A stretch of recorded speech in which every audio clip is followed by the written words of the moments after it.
നമസ്കാരം. ശ്രേഷ്ഠ ഭാരതത്തിലേക്ക് ഏവർക്കും സ്വാഗതം. ശ്രേഷ്ഠ ഭാരതം ഞാൻ പിറന്ന മണ്ണിൽ ഇന്നാദ്യം ചിന്താമൃതം. ചിന്താമൃതത്തിലൂടെ ഇന്ന് നമ്മുടെ മുൻപിൽ വരുന്നത് തിരുവനന്തപുരം അവർ പബ്ലിക് സ്കൂളിൽ നിന്നും അനുഗ്രഹയാണ്. പ്രജകളുടെ സന്താപം പരിഹരിക്കേണ്ട രാജാവ് അതിൽ നിന്നും വിമുഖനായാൽ ഉണ്ടാവുന്ന ദോഷങ്ങളെക്കുറിച്ചുള്ള തൻ്റെ അഭിപ്രായങ്ങളാണ് അനുഗ്രഹ ഇന്ന് നമ്മുടെ മുൻപിൽ അവതരിപ്പിക്കാൻ പോകുന്നത്. ആരംഭിക്കാം ചിന്താമൃതം.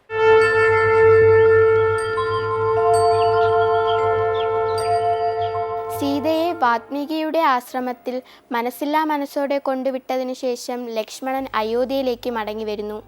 ഈ അവസരത്തിൽ രാമൻ രാജ്യകാര്യങ്ങളിൽ അല്പവും ശ്രദ്ധിക്കാതെയായിത്തീർന്നു. രാമനു തന്നെ തൻ്റെ ഉദാസീനത സ്വയം മനസ്സിലാകുന്നു.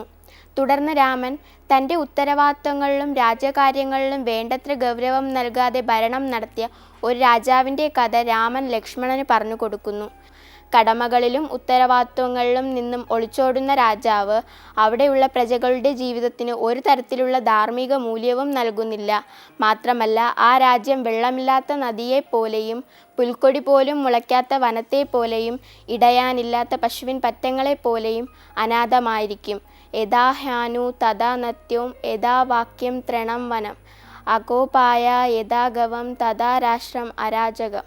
രഥത്തിൻ്റെ സാന്നിധ്യം അറിയിക്കുന്നത് കൊടിക്കുറയും അഗ്നിയുടെ സാന്നിധ്യം അറിയിക്കുന്നത് പുകയുമാണെങ്കിൽ ഒരു രാജ്യത്തിൻ്റെ കീർത്തിയെ കുറിക്കുന്നത് രാജാവിൻ്റെ സദ്ഭരണം തന്നെയാണെന്ന് നിസ്സംശയം പറയാം.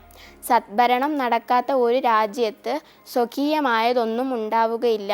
മനുഷ്യർക്ക് കണ്ണുപോലെയാണ് ഒരു രാജ്യത്തിന് രാജാവിൻ്റെ സ്ഥാനം. രാജാവാണ് രാജ്യത്തിന് നന്മ തിന്മകളെ വേർതിരിച്ച് വർത്തിക്കേണ്ടത്. രാജാവ് പ്രജാക്ഷേമ തൽപരനാകാതെ സ്വയ സുഖഭോഗങ്ങളിൽ മുഴുകിയവനായും താന്തോന്നിയായും വർത്തിക്കുന്ന രാജാവ് അസഹ്യവും ആസന്നവുമായ ആപത്തിനെ അറിയുന്നില്ല. അതാത് കാലത്ത് ചെയ്യേണ്ട കൃത്യങ്ങൾ ചെയ്യാത്ത രാജാവും അവൻ്റെ രാജ്യവും നാശത്തെ പ്രാപിക്കുന്നു. കൃത്യവിലോപത്താൽ ഏത് രാജാവും തൻ്റെ രാജ്യത്തിൽ നിന്നും ഭ്രഷ്ടനായും ദൈന്യത പൂണ്ടവനായും തൃണം തുല്യനായും ഭവിക്കുന്നു. രാജനീതി പിഴയ്ക്കാത്തവനായി വർത്തിക്കുന്നവനാണ് രാജാവ്. അങ്ങനെയുള്ള രാജാവ് വളരെ കാലം രാജ്യം ഭരിക്കും. അപ്രകാരം ഒരു രാജാവ് കണ്ണുമൂടി ഉറങ്ങുന്നവനായാലും നീതിയാകുന്ന കണ്ണു മിഴിച്ചിരിക്കുക തന്നെ ചെയ്യും. ഇപ്രകാരം ഒരു രാജാവ് പ്രജാക്ഷേമ താൽപര്യത്തിൻ്റെ കാര്യത്തിൽ ഉദാസീനനായാൽ ഫലം ദോഷമായി ഭവിക്കും എന്നു തന്നെയാണ് നൃഗകഥ നമുക്ക് നൽകുന്ന സന്ദേശം. ഏതൊരു ഭരണാധികാരിയും ഏത് കാലത്തും തൻ്റെ പ്രജകളുടെ ക്ഷേമത്തിനു തന്നെയാണ് മുൻതൂക്കം നൽകേണ്ടതെന്ന് ഓർമ്മിപ്പിച്ചുകൊണ്ട് നിർത്തുന്നു. നന്ദി, നമസ്കാരം.